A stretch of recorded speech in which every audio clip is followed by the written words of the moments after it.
코로나 기간을 지나면서 우리가 함께 모이기가 어려웠고 또 함께 모여서 기도하는 그 시간도 가지기가 참 어려웠습니다. 특별히 이웃을 위해서 기도하는 도고기도 사역이 오랫동안 멈춰져 있었습니다. 이제 우리가 기도의 능력을 회복하고 또 우리에게 주신 그 기도의 특권과 의무를 온전히 사용할 때가 되어진 것 같습니다. 그래서 오늘부터는 다시 한번 기도에 대해서, 특별히 우리가 이웃을 위해서 기도하는 도고기도 사역에 대해서 함께 몇 주간에 걸쳐서 말씀을 나누기로 하겠습니다. 특별히 중보기도 사역론이라고 하는 그런 훈련 책자가 있습니다. 2010년도에 제가 우리 교회 부임해서 함께 중보기도 사역을 만들고 이 교재를 통해서 함께 훈련을 받고 또 도고기도 사역이 시작이 되었었지요. 다시 한번 초심으로 돌아가서 우리 교회 도구기도 사역이 왜 필요한지, 우리가 왜 그 기도 사역이 함께 힘써야 하는지를 함께 말씀의 은혜를 나누도록 하겠습니다. 특별히 오늘은 첫 번째 시간으로 도구기도의 중요성에 대해서 함께 말씀의 은혜를 나누겠습니다. 기도라고 하는 것, 특별히 기도에는 여러 가지 종류의 기도가 있죠. 우리의 필요를 찾고자 하는 그런 간구하는 기도도 있고, 때로는 말씀을 묵상하는 묵상 기도도 있고, 방언 기도도 있고, 통성 기도도 있고, 침묵 기도도 있고, 기도의 방법은 다양합니다. 그러나 중요한 것은 기도가 무엇인가, 기도에 대한 바른 정의를 내리는 것이 중요합니다. 성경적으로 기도를 정의한다면 이렇게 정의할 수가 있습니다. 기도란 피조물인 인간이 성령의 도우심을 힘입어 중보자이신 예수로 말미암아 창조자요 섭리자이신 하나님께 나아와 그의 도움을 구하거나 그와 더불어 대화하는 행위이다. 기도라고 하는 것은 피조물이 성령의 도우심으로 창조주 하나님께 중보자이신 예수님의 그 도우심을 힘입어서 하나님 앞에 도움을 구하거나 그 하나님과 대화하는 행위, 그것을 성경에서 말하는 기도라고 말하는 것입니다. 우리는 기도하면 무엇을 내가 필요한 것을 얻어내는 것, 그것을 그냥 기도라고 하죠. 그러한 기도는 모든 종교에는 다 있습니다. 그러나 성경이 말하는 기도라고 하는 것은 하나님께 예수님을 힘입어서 나아가서 그분께 도움을 구하거나 그분과 대화하는 이 모든 행위를 다 기도라고 말씀드릴 수가 있습니다. 그렇다면 특별히 도고 기도는 무엇인가? 이 도고 기도라는 이 단어 자체, 이 용어 자체에 대해서 좀 생소한 분들이 있을 것입니다.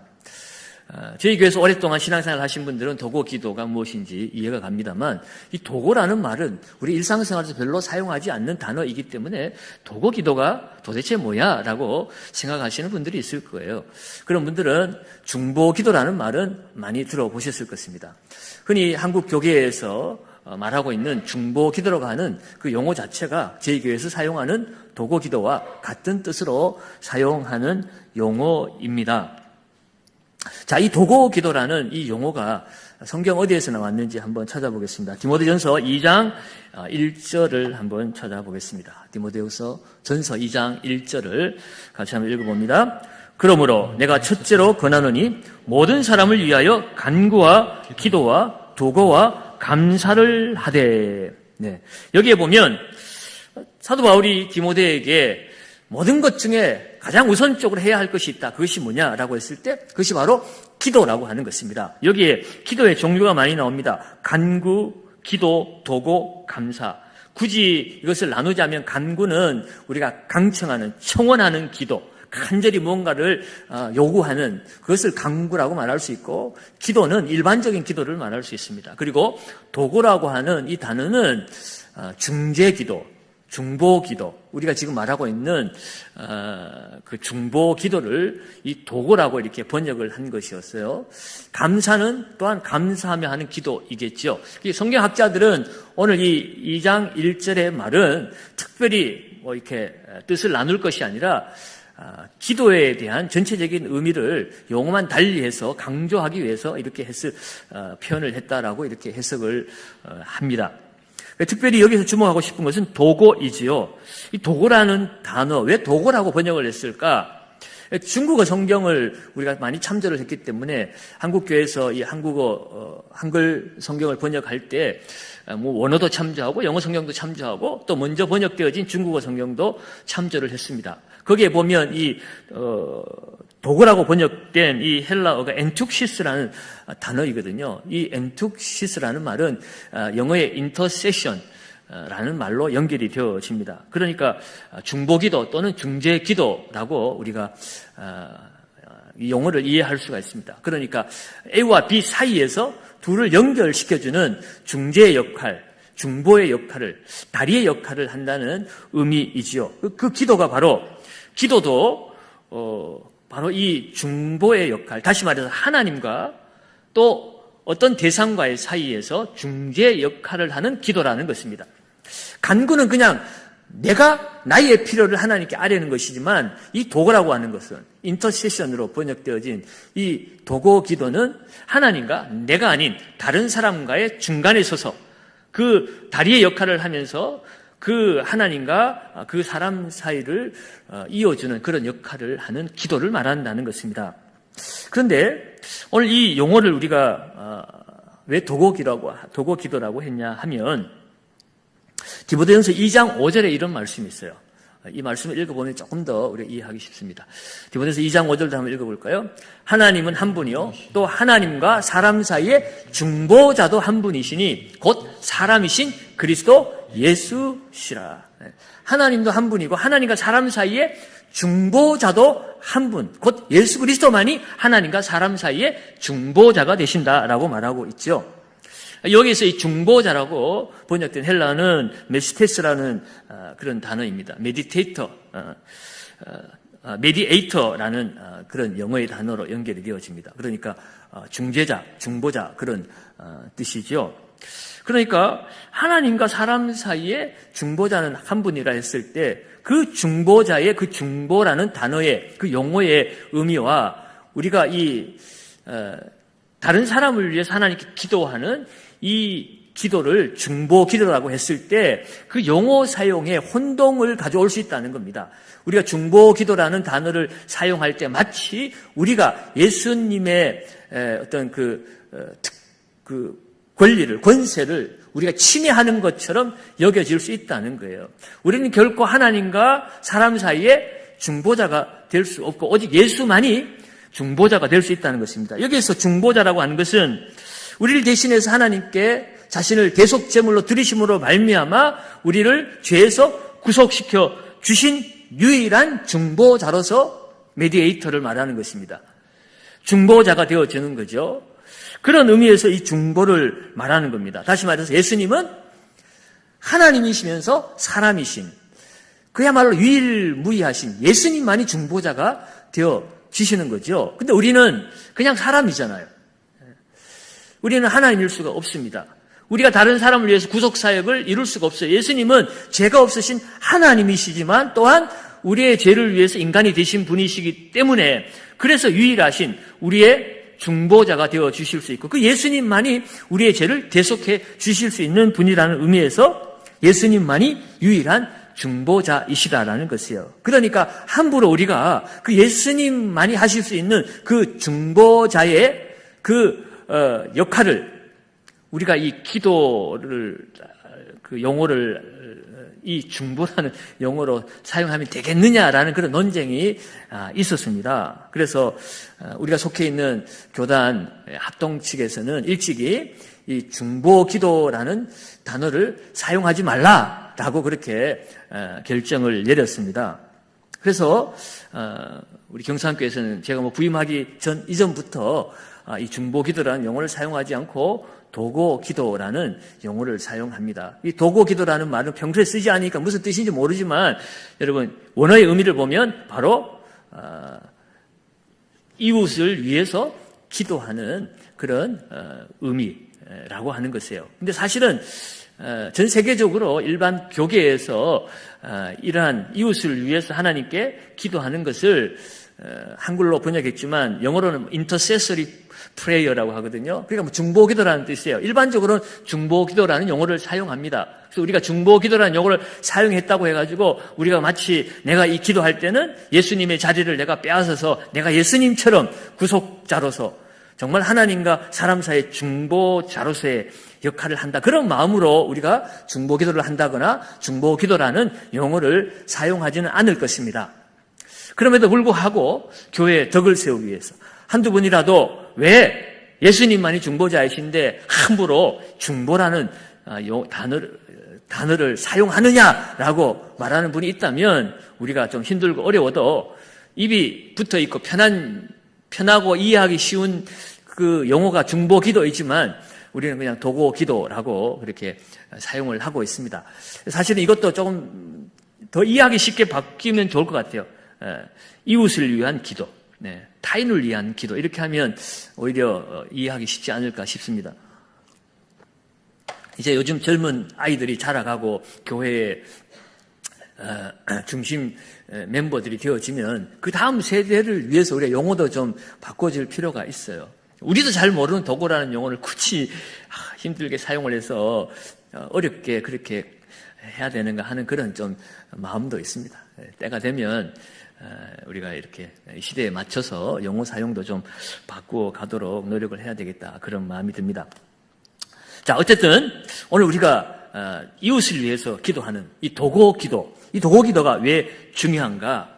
세 가지로 한번 말씀을 나누기를 원합니다. 첫째로 이 도고기도 사역은 주님이 우리에게 친히 나누어 주시는 사역이기 때문에 중요하다라는 것입니다.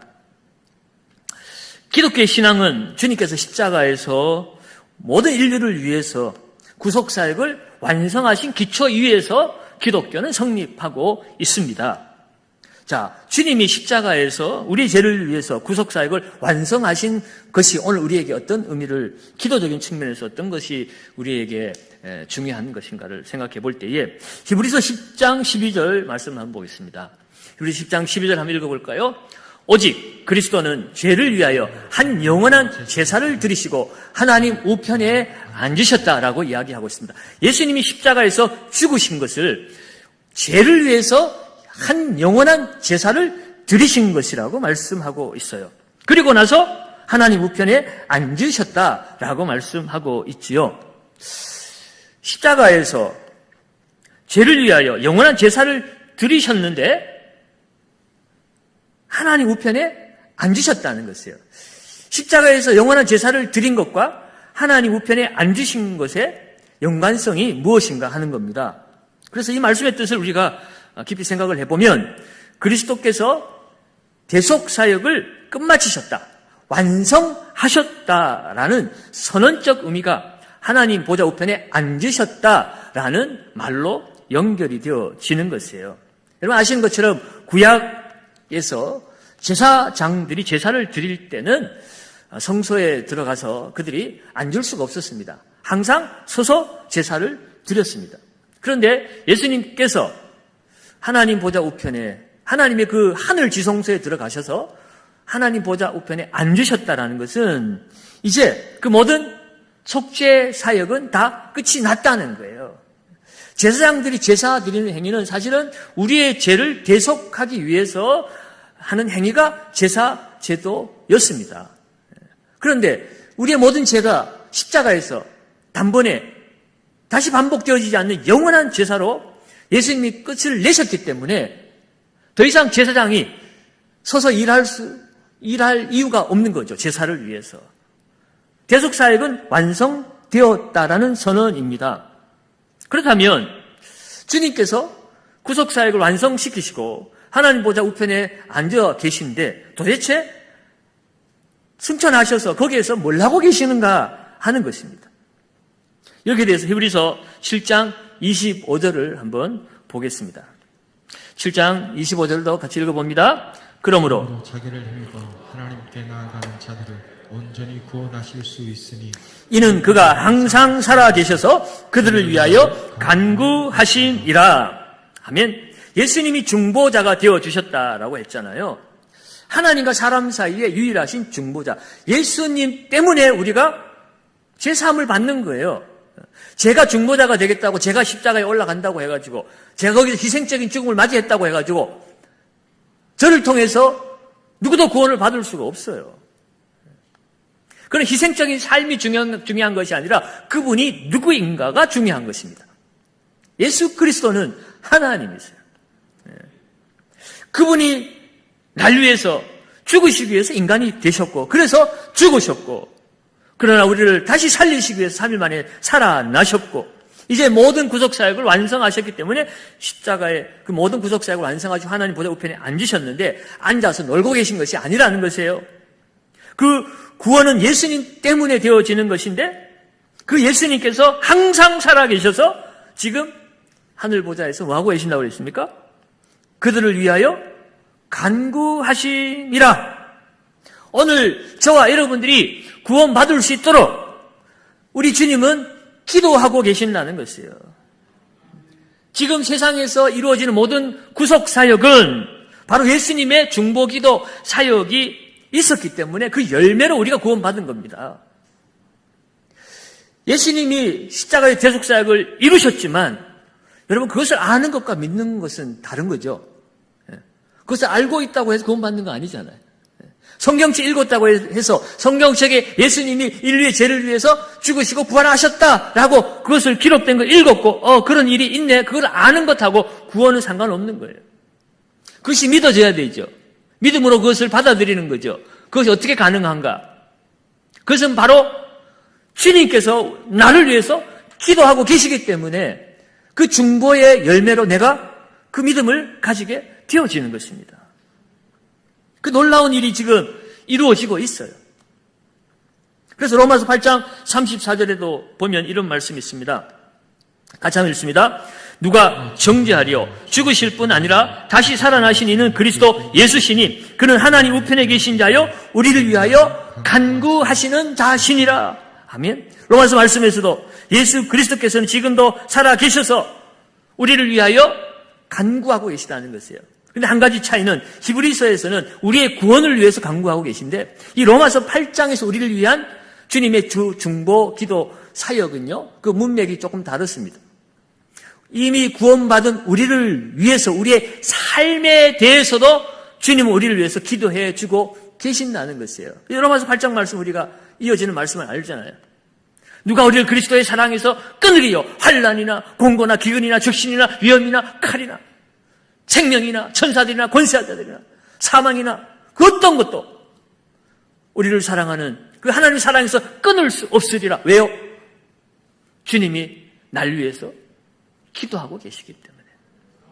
주님은 우리의 구원을 위한 중보자로서 기도하고 계실 뿐만 아니라 구원받은 이후에 우리가 이 땅에서 하나님 백성으로 살아갈 수 있도록 환난과 어려움과 위험 속에서도 우리가 하나님 백성으로 능히 살아낼 수 있도록 우리를 위해서 기도해주고 계시기 때문에 오늘 우리가 이 땅 가운데 살아갈 수가 있다는 것이에요.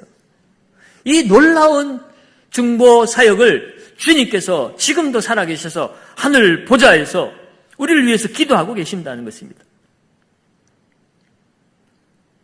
그런데 예수님은 지금 우리를 위해서 기도로 사역하고 계신데요.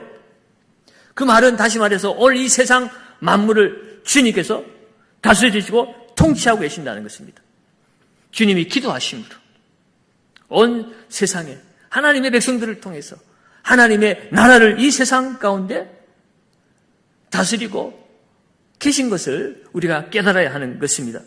자, 그런 관점에서 보면 오늘 기도하는 사람들, 우리를 통해서 주님이 기도하심으로 말미암아 이 세상의 주인공을 우리가 살아갈 수가 있다는 사실을 우리가 깨닫게 되는 것이에요. 주님께서 우리에게 말씀하신 아주 위대한 말씀이 있어요. 요한복음 14장 12절 말씀을 한번 읽어보겠습니다. 같이 한번 읽습니다. 내가 진실로 진실로 너에게 이르노니 나를 믿는 자는 내가 하는 일을 그도 할 것이요 또한 그보다 큰 일도 하리니 이는 내가 아버지께로 감이라. 예수님이 말씀하시는데 진짜 내가 너희에게 이른다. 나를 믿는 자는 내가 하는 일을 나를 믿는 그 사람도 할 수 있다는 거예요. 그런데 더 놀라운 말씀은 그보다 큰 일도 할 것이다 라고 말씀하고 계세요. 놀라운 말씀 아닙니까? 우리가 무엇이 간데 예수님이 하시는 일을 우리도 할 수 있고 예수님보다 더 큰 일도 할 수 있다고 말씀하는 것일까요? 도대체 무엇이 그것을 가능하게 만들어주느냐 하는 것이에요. 그런데 오늘 말씀을 가만히 읽어보면 그 이유를 오늘 주님이 이렇게 말씀하고 있습니다. 이는 내가 아버지께로 감이라 그랬어요. 예수님이 아버지께로 가시기 때문에 우리가 예수님과 같은 일을 하고 예수님보다 더 큰 일도 할 수 있다라고 말씀하고 계십니다. 아버지께로 감으로 말미암아 예수 영이 성령을 보내서 우리를 도우시기도 하겠지만 우리를 위해서 예수님은 지금도 졸지도 않고 주무시지도 아니하고 하나님 보좌 우편에서 우리를 위해서 일하고 계시기 때문이라는 거예요. 하나님은 우리를 그냥 내버려두고 한번 해봐 잘 될 거야가 아니라 너가 할 수 있어. 더 큰 일도 할 수 있어. 왜냐하면 내가 떠나가는 것이 아니고 너희와 함께 일하고 있기 때문에. 떠나가는 것이 아니라 하늘에 가서 우리를 위해서 기도하고 계신다는 거예요. 그래서 바로 이어지는 말씀 13절 말씀에 바로 이렇게 이야기합니다. 너희가 내 이름으로 무엇을 구하든지 내가 행하리니 이는 아버지로 하여금 아들로 말미암아 영광을 받으시게 하려 함이니라. 너희가 나를 믿으면 내가 하는 일을 하고 나보다 더 큰 일도 할 것이다. 왜? 내가 아버지께로 감이니라. 아버지께로 가기 때문에 너희가 내 이름으로 무엇을 구하든지 내가 행할 것이다. 우리가 더 위대한 일을 한다고 그랬지만 사실은 우리가 하는 것이 아니라 우리의 기도를 들으신 또 우리를 위해서 기도하시는 주님이 하신다는 거예요. 그 일로 말미암아 하나님 아버지께서 영광을 받게 하시기 위함이라는 것입니다. 승천하신 주님은 지금도 우리를 위해서 기도로 중보하고 계시다고 오늘 성경 우리에게 분명히 말씀하고 있습니다. 그러므로 오늘 우리는 기도할 때, 특별히 이웃을 위해서 기도할 때 우리는 바로 지금도 기도하고 계시는 예수 그리스도를 힘입어서 그분을 의지해서 그분의 도우심으로 우리가 기도함으로 우리의 기도는 놀라운 일이 일어나는 위대한 일을 이룰 수 있다는 거예요. 무엇이든지 내 이름으로 기도하면 내가 듣고 내가 시행하리라고 말씀하기 때문에 그렇습니다. 그러면 여러분 오늘 우리가 기도한다고 하는 것, 특별히 나라와 또는 이웃을 위해서 누군가를 위해서 기도할 때 내가 뭐라고? 그렇죠. 내가 기도한다고 내가 뭐라고 되겠습니까? 내가 해줄 수 있는 건 없어요. 내가 막 암시해서 막 체면을 걸어가지고 그 사람이 할 수 있는 게 아니에요. 그 사람이 듣든지 아니 듣든지 그 사람 들으라고 하는 게 아니라 내 기도가 하나님께 상달되어지고 우리 주님이 하늘 보좌에서 내 기도를 들으시고 나를 위해서 기도해 주시기 때문에 그래서 그 기도에 효력이 있고 능력이 나타나게 되어지는 것입니다. 그럼 여러분 오늘 우리가 주님과 함께 기도함으로 주님이 이 세상을 다스리는 이 세상을 변화시키는 그 하나님의 통치에 우리가 기도로 동참하고 있다는 것이에요. 그래서 우리의 오늘 이 밤의 기도가 중요한 것입니다. 주님은 주님만이 홀로 감당할 수 있는 그 위대한 기도의 자리로 우리를 초청하시고 함께 기도하도록 부르시는 것이에요. 주님이 기도하셔도 충분하지만 주님이 기도하시는 그 놀라운 기도의 자리로 우리를 부르셔서 그 기도에 우리를 끼워주시는 거예요. 그러니까 우리의 기도가 얼마나 놀라운 일입니까? 주님이 우리에게 이 기도 사역을 나누어 주시는 거예요. 그래서 이 도고 기도 사역은 특별한 의미가 있는 것입니다. 두 번째로 오늘 이 이웃을 위한 기도가 중요한 것은요. 이 이웃을 위한 기도는 성도의 특권이기 때문에 그렇습니다. 성도의 특권이에요. 창세기 18장에 보면 소돔과 고모라가 불로 심판당할 때에 그것을 알고 조카 롯을 위해서이기도 하지만 그 소돔과 고모라의 그 멸망 가운데서 구원받아야 될 의인이 한 사람이라도 있다면 그 의인을 구해내기 위해서 그가 간절히 하나님 앞에 중보하며 기도하는 장면이 나오죠. 창세기 18장 27절에 보면 아브라함이 하나님 앞에 나아가 기도할 때 이렇게 고백을 하며 기도합니다. 같이 한번 읽습니다. 아브라함이 대답하여 이르되 티끌이나 개와 같사오나 감히 주께 아뢰나이다. 아멘. 하나님 앞에 저는 티끌만도 못하고 그저 제 먼지 덩어리에 불과하지만 그럼에도 불구하고 내가 감히 먼지와 재와 같은 존재가 어떻게 하나님 앞에 나서기나 하겠습니까? 내가 내 처지를 잘 알지만 그럼에도 불구하고 감히 하나님 앞에 내가 알겠습니다 라고 말하는 것이에요. 그래서 여기서 이 감이라는 표현 속에서요, 우리는 기도자의 특권을 우리가 찾을 수가 있습니다. 우리가 어떻게 하나님 앞에 기도할 수 있습니까? 먼지와도 같고 티끌과도 같고 지하 같은 존재. 이사야는 우리가 버러지 같다고 그랬죠. 우리가 하나님 앞에 기도할 수 있다는 것은 이거는 특권입니다. 특권이에요. 히브리서 5장 1절과 4절을 보면 제사장에 대한 특권에 대해서 이야기를 합니다. 여러분, 구약의 제사장들은 특별한 사람들만 세움을 받았어요. 그러나 이제 신약 시대에 예수 그리스도가 온 이후에 우리 모두가 다 제사장으로 부름을 받았습니다. 왕 같은 제사장이 되었어요. 제사장이라고 하는 또 다른 사람의 중보가 필요 없어도 우리가 예수 그리스도가 우리의 중보자가 되어주심으로 우리는 하나님 앞에 담대히 나아가서 기도할 수 있게 되었다는 것입니다. 자, 그것이 우리에게 얼마나 큰 특권인가, 구약의 제사장의 특권을 우리가 한번 살펴보도록 하겠습니다. 히브리서 5장 1절에서 4절 말씀 한번 읽어봅니다. 제가 읽어드릴게요. 대제사장마다 사람 가운데서 택한 자이므로 하나님께 속한 일에 사람을 위하여 예물과 속지 않은 제사를 드리게 하나님.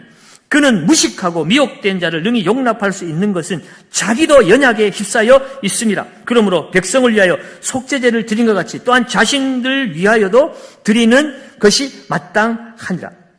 제사장이 하나님께 택함을 받아서 제사장 직분을 맡았지만 그 제사장이 특별히 잘난 사람이어서 그런 것이 아니라는 거예요. 이 제사장도 똑같은 죄인이기 때문에 자신을 위해서도, 제사장은 다른 사람을 위해서 제물을 잡고 제사를 드리는 사람이지만 제사장은 자기를 위하여도 속죄제를 드려야 한다는 것입니다. 그것이 마땅하다는 거예요. 그러면서 4절에 뭐라고 얘기하냐면 이 존귀는 아무도 스스로 취하지 못하고 오직 아론과 같이 하나님의 부르심을 받은 자라야 할 것입니다. 그들이 세상 사람들과 똑같이 무식하고 어리석고 하나님 앞에 특별하게 존귀받을 여길 만한 사람들이 되지 못함에도 불구한 사람들이지만 그들이 이 제사장의 그 존귀한 직분을 받았다는 것이에요. 하나님께 특별히 부름을 받은 존귀한 사람들이라는 거죠.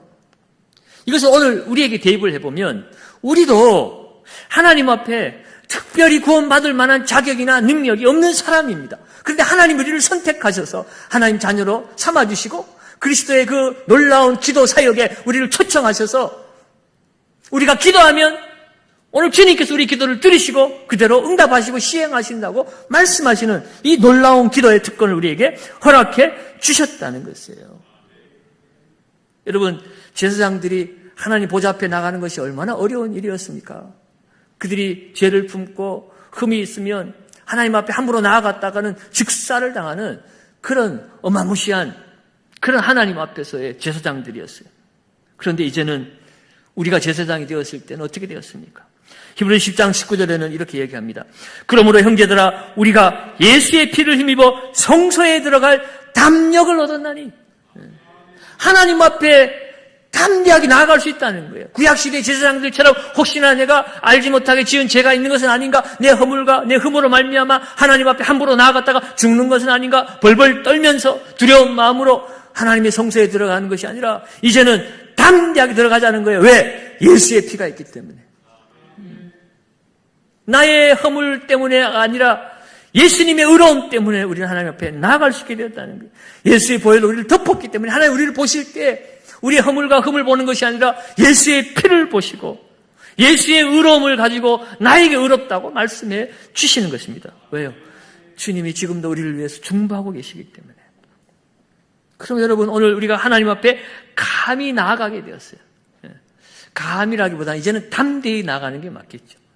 아브라함은 감히 나간다고 그랬지만, 특별히 이 창세기 18장에 이 아브라함이 하나님 앞에 그 소돔과 고모라를 위해서 중보 기도할 때에 그 중보 기도의 시작은요, 하나님과의 교제였다는 사실을 우리가 깨달아야 합니다. 창세기 18장 22절에 보면 그 사람들이 거기서 떠나 소돔으로 향하여 가고 아브라함은 여호와 앞에 그대로 섰더니라고 이야기하고 있습니다. 하나님 앞에 그대로 서 있었다는 거예요. 하나님과의 교제의 삶을 아브라함은 계속해서 살고 있었습니다. 인격적인 교제가 이루어지고 있던 사람이 아브라함이었어요. 그렇게 하나님 앞에 서 있다가 23절로 넘어가면 아브라함이 가까이 나아가 이르되 주께서 의인을 악인과 함께 멸하려 하시나이까. 평소에 교제도 없다가 어느 날 갑자기 나아가가지고 뭐 이렇게 해주고 저렇게 해주세요라고 하는 것이 아니라 평소에 서로 신뢰하는 인격적인 관계를 이루고 있었던 아브라함이었기 때문에 하나님 앞에 감히 나아갈 수가 있었던 거예요. 그리고 하나님 앞에 기도할 수가 있었던 것입니다. 아브라함은 하나님과 교제하는 이 특권을 자기의 필요를 채우는 것으로 사용하지 않았어요. 오히려 이웃을 위해서 탄원하는 기회로 하나님과 교제하는 시간, 그 기도의 시간을 지금 활용하고 있는 것입니다. 그러면 여러분, 오늘 우리가 왕의 왕이신 하나님 앞에 우리의 연약함뿐만 아니라 이웃의 연약함을 붙들고 기도할 수 있다는 것, 여러분, 이것은 그야말로 특권 이상의 특권입니다. 오늘 도고 기도, 이웃을 위한 기도는요, 그야말로 객관적인 기도가 되어져요. 동기면에서는 이기심이 없습니다. 나를 위한 기도가 아니기 때문에 순수한 마음으로 기도할 수가 있어요. 우리가 티끌 같은 자들이고 재와 같은 자들이지만 그 창조주 하나님 앞에 나아가서 이웃을 위해서 기도하고 그 기도가 하나님 앞에 들려지고 내 기도 때문에 내 이웃이 살아날 수 있다면 여러분, 이것처럼 특권이 어디 있습니까? 그 놀라운 특권을 우리가 받았기 때문에 우리는 이 기도의 삶을 살아야 하는 것입니다. 세 번째로 이웃을 위한 기도가 중요한 것은요, 또한 성도의 의무이기 때문에 그렇습니다. 이 기도는 특권이자 동시에 의무인 것입니다. 아브라함이 하나님께 감히 기도했다고 그랬는데 여러분, 이 감이라는 말 속에 정말 그렇게 하나님께 나아가도 되는 사람이라는 특권이 오늘 이 감이라는 말 속에 포함이 되어 있지만 또한 다른 의미로 생각을 해보면 나라도 기도하지 않으면 안 된다라는 책임의식이 감이라는 말 속에 있는 것이에요.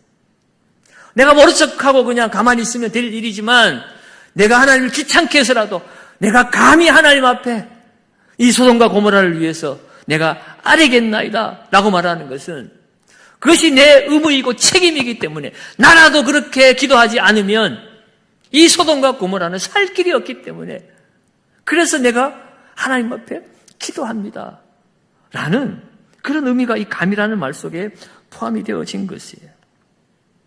소돔과 고모라에 대한 심판에 대해서 의의가 있는 것은 아닙니다. 소돔과 고모라의 그 죄악에 대해서 하나님 심판하시는 것은 그것은 옳고 당연한 것이라고 아브라함은 인정을 해요. 다만 오늘 이 아브라함의 기도는 하나님의 용서와 긍휼에 호소하고 있는 것입니다. 하나님의 심판이 잘못되었다는 것이 아니라 하나님이 이 땅을 불쌍히 여겨달라고 하는 간절한 하나님 앞에 용서의 기도를 내가 아니면 할 사람이 없다는 그런 책임의식, 의무감을 가지고 그렇게 하고 있어요. 아무리 악한 소돔과 고모라지만 포기할 수 없다는 거예요. 나라도 그들을 붙들고 기도해야만 된다는 책임, 의무감으로 기도하는 거죠. 그 증거가 바로 그 아브라함이 기도할 때 한 번 하고 그 기도를 끝낸 것이 아니지 않습니까? 의인 50명에서 45명이 있으면 어떡할까? 또 10명이 모자르면 어떡할까? 40명이면 또 10명 모자라면 30명이면 어떡할까? 20명이면 어떨까요? 10명이면 어떡할까요? 계속해서 기도하고 있잖아요. 포기할 수 없는 도덕적 의무감을 가지고 기도한 것입니다. 여러분, 민족을 향한 사무엘의 고백도 같은 맥락이죠. 사무엘상 12장 23절에 보면 사무엘이 이렇게 고백합니다. 같이 읽습니다. 나는 기도하시는 자를 여호와 앞에서 결단코 범하지 아니하고 너희를 위하여, 이 백성을 위하여 기도하기를 쉬는 것을 죄라고 여기고 나는 그런 죄를 범하지 않겠다라고까지 그렇게 고백을 하고 있습니다. 이거는 의무이죠. 내가 너희를 위해서 기도하지 않으면 안 된다. 그것은 죄로 여기겠다는 거예요. 백성을 위해서 도고 기도하는 것. 그것은 성도로서의 당연한 책임이고 의무라고 말하는 것입니다. 이 세상에서 가장 고상한 도덕적 의무가 있다면 그것은 이웃을 위해서 기도하는 것입니다. 특별히 성경에 보면 이웃을 위해서 기도하는 이 중보자, 이 사람이 있는 것과 기도하는 사람이 있는 것과 없는 것의 차이를 우리가 살펴볼 수가 있습니다. 오늘 읽은 출애굽기 32장과 에스겔서 22장을 한번 비교해 볼 건데요. 오늘 우리가 32장 읽었지만 그 내용은 알고 있습니다. 이스라엘 백성들이 시내 산에서 금송아지를 만들어가지고 이 송아지가 우리를 인도해낸 하나님이라 하고 우상숭배했을 때 하나님께서 분노하셔서 모세를 내려보내서 이 백성은 진멸할 것이다. 내가 너로 다시 시작하겠다라고 그렇게 이야기를 하셨을 때 모세가 하나님 앞에 기도합니다.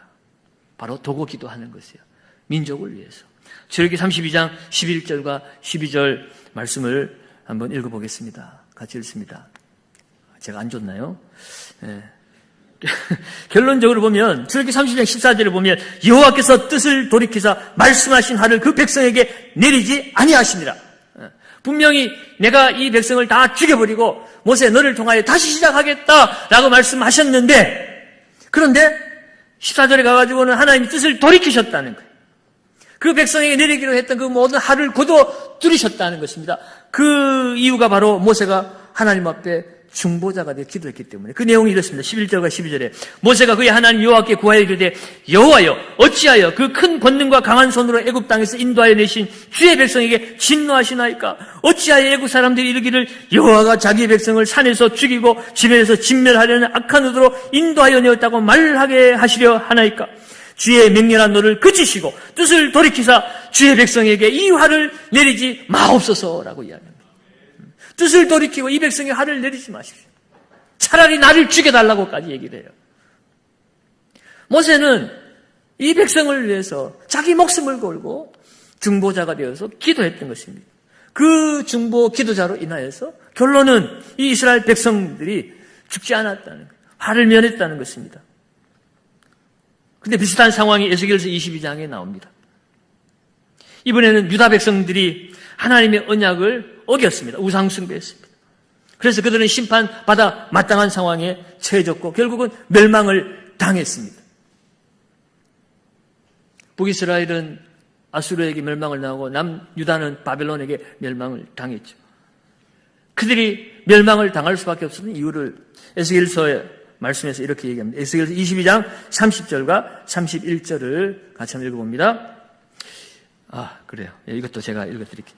이 땅을 위하여 성을 쌓으며 성 무너진 데를 막아서서 나로 하여금 멸하지 못하게 할 사람을 내가 그 가운데서 찾다가 찾지 못하였으므로 내가 내 분노를 그들 위에 쏟으며 내 진노의 불을 멸하여 그들 행위대로 그들 머리에 보응하였느니라. 주 여호와의 말씀이니라. 이 땅을 위하여 성을 쌓으며 성 무너진 데를 막아서서 나로 하여금 멸하지 못하게 할 사람을 내가 그 가운데서 찾다가 찾지 못하였다. 하나님은 심판받아 마땅한 이 백성을 심판을 하셔야 되겠는데 하나님의 속마음은 어찌하든지 이 백성이 회개하고 돌이켜서 멸망받지 않기를 원하는 것이 하나님의 마음이셨어요. 그래서 결국은 우리를 위해서 하나님 당신이 대신 심판을 받으셨잖아요. 하나님의 사랑의 마음을. 하나님의 공의는 심판을 행해야 되지만 하나님의 사랑은 그들을 살려내야만 하는 것입니다. 그래서 어찌하든지 중보자를 찾았어요. 이 백성을 위해서 기도할 수 있는 찾다가 찾았지만 그 사람을 찾을 수 없어서 결국은 그 행위대로 보응을 하였다라고 주님 말씀하고 계신 것입니다. 이 창세기 출애굽기 32장과 에스겔서 22장의 말씀 똑같은 상황이지만 한 사람의 중보 기도자의 그 기도로 말미암아 출애굽 백성들은 살았고 에스겔서의 유다 백성들은 멸망을 당했다는 것입니다. 사랑하는 여러분, 오늘 이 기도의 중요성, 특별히 이웃을 위한 기도, 다른 사이를 위한 기도, 백성을 위한 기도, 나라를 위한 기도, 여러분 이것이 얼마나 중요한 것인가. 여러분, 이 기도는 우리에게 주어진 특권이자 또한 우리가 무시해서는 안 될 우리의 책임이요 의무라고 하는 것입니다. 그러므로 우리는 아브라함처럼 감히 하나님 앞에 나아가서 이웃을 위해서, 나라와 민족을 위해서 기도해야 하는 것입니다. 특별히 우리 이 기도 사역에 함께 동참하며 우리가 기도를 하나님 앞에 나아갈 때 주의해야 할 것이 한 가지 있습니다. 그것은 아브라함과 그 시대의 사람들에게 하나님이 요구하셨던 의인의 모습에 미치지 못하는, 오늘 우리들의 죄인됨을 하나님 앞에 인정하고 고백해야 합니다. 하나님 사이와 우리 사이를 갈라놓은 것은 죄 문제였어요. 하나님과 우리 사이를 화목시키기 위해서 예수님이 대속사역을 십자가에서 피 흘려 죽으신 이유는 우리의 죄 문제를 해결해 주시기 위함이었어요.